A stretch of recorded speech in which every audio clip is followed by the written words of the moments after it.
Bismillahirrahmanirrahim. Assalamualaikum warahmatullahi wabarakatuh. Saya akan menanggapi beberapa pertanyaan yang diajukan oleh rekan-rekan mahasiswa sekalian. Kalau yang saya catat ini kira-kira ada 7 pertanyaan. Yang pertama dari Elis, kemudian Siti Maimunah, ada juga dari Dewi Siti Zalfa, Rian, Arina, Denny, kemudian ada juga ini dua Denny mungkin ya ini. Yang pertama yang ditanyakan oleh Elis bahwa sifat guru itu digugu dan ditiru. Kemudian untuk sifat guru, sikap guru di sekolah atau di dalam sekolah mungkin bisa dikondisikan, tetapi di luar sekolah atau di luar kelas itu akan kesulitan begitu. Dari pertanyaannya kurang lebih kira-kira seperti itu. Jadi kalau memang sebenarnya guru itu seorang manusia biasa, tadi betul ada pemakalah juga memaparkan seperti itu. Guru itu sebagai manusia biasa, dia tidak akan luput dari kesalahan gitu. Hanya saja memang persepsi masyarakat terkait dengan guru itu selalu eh, ekspektasinya tinggi bahwa guru itu tidak boleh salah. Apapun yang dilakukan guru, baik itu tingkah laku ataupun perkataan, itu akan selalu dinilai oleh masyarakat, sehingga sedikitpun kesalahan itu akan selalu menjadi sorotan. Nah, eh, hal yang wajar bagi seorang guru jika dia misalkan melakukan kekeliruan atau kesalahan yang tanpa disengaja seperti itu. Tapi kalau memang disengaja, idealnya memang harus lebih memperhatikan lagi. Kemudian ada pertanyaan yang kedua dari Siti Maimunah, bahwa guru sebagai pembimbing ini maksudnya apa? Uh, Mungkin di awal di makalah itu nanti teman-teman silahkan cek kembali bahwa guru disebut sebagai pembimbing adalah bahwa guru membimbing peserta didiknya untuk mengembangkan potensi yang ada. Jadi kalau dalam bahasa pedagogik mungkin teman-teman sudah belajar bahasa pedagogik itu bahwa guru itu membimbing atau mengarahkan, nanti ada di bawah tugas dan fungsinya, uh, membimbing untuk mengembangkan potensi peserta didik. Jadi tidak sekedar memberikan pendidikan, pengajaran, tetapi juga membimbing bagaimana si anak ini bisa tumbuh dan berkembang potensinya sesuai dengan potensi yang dimiliki. Kemudian yang ketiga, pertanyaan dari Dewi Siti Zalpa ya. Ini saya catat. Bagaimana kalau guru tiba-tiba hampir mirip dengan pertanyaan pertama, melakukan misalkan kesalahan atau dosa, apakah dia gagal menjadi seorang guru? Saya kira ya itu kembali lagi bahwa itu adalah sifat manusiawi seorang guru. Itu sebenarnya secara formalitas sesuai dengan ketentuan yang ada di negara kita, saya kira secara formalitas bukan berarti dia gagal menjadi seorang guru gitu, tapi mungkin secara secara etika ya dia bisa disebut gagal menjadi seorang guru karena misalkan berdosa atau apa segala macam. Berikutnya ada pertanyaan juga dari Rian bahwa ada guru yang akhlaknya tidak baik. Maka ini di awal pembahasan saya jelaskan juga, kemudian di makalah pada pertemuan hari ini juga dijelaskan bahwa guru itu ada termaknya digugu dan ditiru. Artinya digugu ucapannya, perkataannya, dan ditiru perilakunya. Kalau guru bertingkah laku kurang baik, berkata-kata kasar dan lain sebagainya, maka itu nanti akan ditiru oleh peserta didiknya. Upayakan bisa menahan diri ya untuk tidak melakukan kekeliruan, apalagi misalkan di hadapan para peserta didik. Mungkin saja guru itu berdosa untuk dirinya sendiri, tetapi tidak dilihat atau tidak terlihat oleh orang lain. Saya kira itu manusiawi.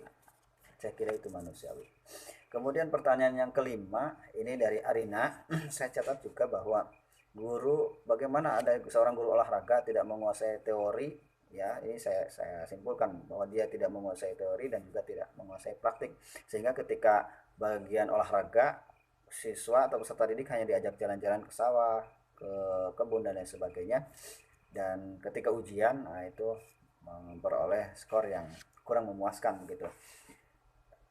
Kan ada beberapa syarat atau kompetensi guru, ada kompetensi kepribadian, kompetensi profesional, kompetensi pedagogik, dan juga kompetensi sosial. Saya kira 4 kompetensi itu mau tidak mau ketika teman-teman atau seseorang ingin menjadi guru itu harus dimiliki, karena nanti teman-teman lihat di Undang-Undang Nomor 14 tahun 2005 tentang guru dan dosen. Saya kira itu di situ cukup jelas begitu.